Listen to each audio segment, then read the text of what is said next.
Until seeing hundreds of luxury cars coming to pick up Anna for her wedding, Max realized in horror that his girlfriend Anna was really going to leave him. 5 years ago, Anna and Max were a loving couple, and they both worked at the same company. One day, their boss approached them, praising their project proposal as outstanding, and decided to promote the producer to manager. After that, the boss asked who was in charge of it. Anna, holding back her excitement without thinking, immediately said Max's name, because she thought that as long as she gave all the credit to him, it would make their future path smoother. But unexpectedly, after Max became the manager, he showed no concern for her sick body and used the office's no dating rule as an excuse, forbidding her to come near him. Until one day, Anna collapsed on the ground. Fortunately, a colleague helped her, and they were able to call an ambulance in time. And when she was lying on the stretcher, leaving, she unexpectedly saw Max hosting a welcome party for Jessica, and the two of them were acting extremely close. This scene made Anna instantly heartbroken. She realized that the so-called avoiding suspicion was just aimed at her, and all the years of effort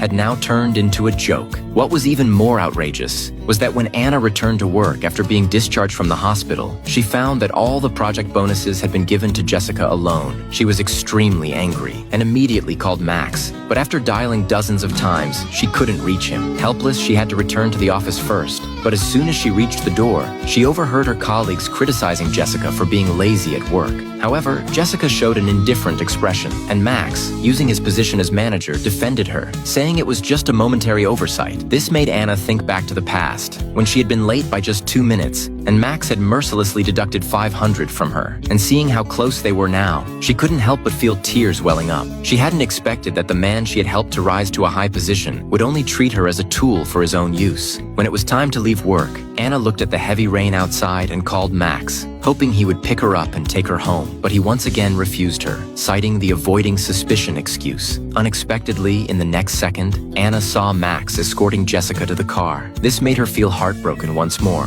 and she didn't care that she was getting soaked in the rain as she broke down and cried. Suddenly, she noticed an umbrella shielding her from the rain, and when she looked up, she found that it was Daniel, who had secretly loved her for 10 years. Seeing Anna's miserable state, Daniel couldn't bear to see her suffer any longer, and directly invited her to join his company and pursue her dreams. But Anna still held on to the last bit of hope for Max, and didn't immediately agree. After returning home that night, Anna received a text message from Jessica, reading her provocative words. As if one call from her could summon Max before she could react, she heard Max's phone ringing. She saw that after hanging up, he immediately said that he had to leave for work. Upon hearing this, Anna almost laughed in anger, but she didn't stop him, letting him leave the house. This time, it completely broke Anna's heart. Then she remembered Daniel's invitation and immediately decided to stop tormenting herself. So, the next morning, she went to the office and informed Max that she was leaving. She also told him she was getting married soon. Max, upon hearing this, thought she was talking about marrying him, so he hurriedly spoke up, trying to calm her down, saying they would talk about it later. Unexpectedly, the next second, Anna directly said that her groom was someone else. Upon hearing this, Max's face instantly changed. He dropped the act of being gentle and viciously belittled Anna, saying she was nothing and that no one would marry her after leaving him. Anna didn't care about his insults and coldly turned away, walking out of the company. Soon, a dozen luxury cars arrived at the door, and a group of people shouted in unison, "Welcome, madam, please get in the car."